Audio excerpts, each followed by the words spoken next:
This is my wife Taylor's 2024 bear hunt. We used hounds for this hunt, and if you got a problem with that, just keep it to yourself. This is a draw-only hunt. Went from August 1st through 31st in the Valle Vidal unit, northern New Mexico, on the border with Colorado almost. We got the campers all loaded up, decided to take our new camper on this trip. It's the second time out. Took it in on the Valle Vidal road, which is about 25 miles of dirt road. Truck did really well pulling the trailer in. The Valle Vidal is very green, lots of awesome pine trees. It's a really beautiful place, and I'd highly recommend going there. We stayed at the McChrystal campground. It's about 25, maybe 30 miles away from Cimarron, New Mexico. The vast majority of the road is a very dirt, dusty, bumpy road, so just be prepared to go slow if you're going to be hauling a trailer. It's obvious that they've done a good job of maintaining the forest here. Looks like a recent fire came through and cleaned up all the garbage that's on the ground for there. Here I am hauling ass right past the turn for the campground, so I had to slow down and back up the trailer a little bit to get into the McChrystal campground. The McChrystal campground's a really nice campground. They could take up to 32-foot trailers there. It's got water for livestock. It's got a stream right by there. It's got facilities like a latrine, just kind of the outhouse style, but it's very clean. Nice people, clean campground, nice and level, really well maintained, so I was really impressed with that.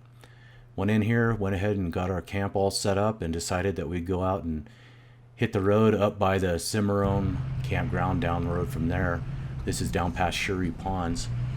Tried to get some scenery, was trying to get some video, but the road was so bad that I had to focus on driving and not hitting big old monster ruts and rocks, so I didn't break my truck. Got back to camp. Next day we ate breakfast, got up and decided to head out and do some hunting. Hiked up to the top of a plateau nearby the McChrystal campground. We were hoping that we could get up there and find a good spot to glass, but it was probably about 200-foot elevation above the valley that we were gonna hope to glass and see something walking across. Did see some pronghorn, but never did find a good spot to glass from. There were some cliffs on the other side, but ended up getting caught in a nice afternoon thunderstorm.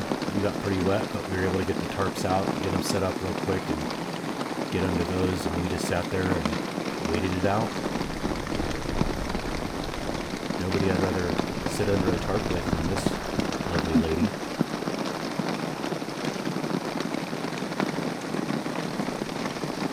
Love listening to the sound of the rain.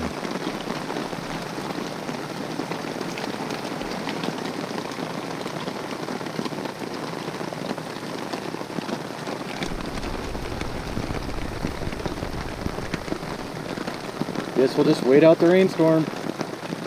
Once the rain cleared, we got everything packed up and headed out down into the valley. Actually saw a nice rainbow running across down the valley there. It's a very beautiful place, and I'd love to get back there sometime and do some hiking and stuff when I'm in better shape, just having got over chemo about 2 months ago. Found this nice gate just stuck on a random tree, but got back to camp. As we were walking in, we ran into some guys that were there with hounds. Turns out it's a guy by the name of Isaiah Medina, runs, I think it's called Trophy Ridge or Canyon Edge Outfitters, but he's got a whole bunch of hounds and some guys that do a great job helping him out, and he offered to take us out. Don't worry, game and fish, nothing of value was exchanged except for thank yous and handshakes. Went out with him, met him at his camp at about 6 o'clock in the morning, and I'd say within about 30 to 45 minutes the hounds had alerted to a bear, and we were headed in. Here you've got him walking Taylor towards the hounds. His helpers have already headed in, and we're just kind of following him once they got in there and made sure that it was a good bear and that it was a boar and something we wanted to go after. Closer you get to these hounds, the louder and louder it gets. I'll tell you what, these dogs sure are fired up. They love their job, and they're really dang good at it, especially Isaiah's dogs. He's got some really well-trained hounds. Another guy named Alex is out there and helping him, and there's a couple of his dogs over here too. You can hear these dogs really start to light up as she gets closer. So get closer to the tree, talk to Isaiah. He says it's a good bear. Ask Taylor if she wants to take it. She says she does. just snap a few pictures and just ignore the bear. Trying to figure out where's the best angle to get a good, clean shot on him.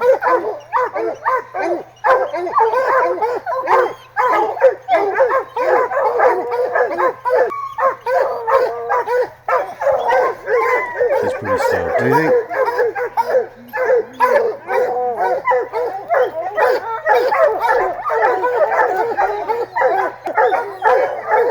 Hunting a bear spot and stock is extremely hard to do, so we got this bear treed.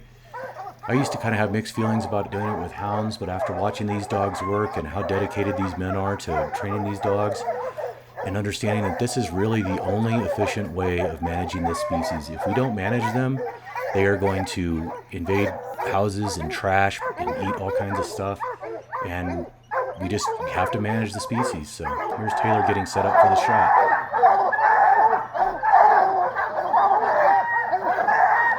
She makes an incredible shot on this bear. Perfect shot. He hits the ground and expires right away. I got excited there and jerked the camera all over. Got the pistol out in case he jumped up. What's up? So this is her bear that she took this year. We ended up harvesting the hindquarters, the backstrap, and a little bit of other meat. Here's she with her bear. Very excited. I'm very proud of her. She did an incredible job. Really would like to extend my thanks to Isaiah, Brian, and Kyle for helping us out on this hunt. You guys did a great job. Here we have Kyle hiking it out. Taylor got to see some horses, so I'm going to talk a little bit about hunting with hounds. I know a lot of people have a problem with it, have a problem with predator hunting in general, but with human encroachment into their habitat, it is essential that we maintain and manage these species. If we don't have effective ways to hunt them, we won't be able to manage them, and we'll end up having to euthanize them. Thank you.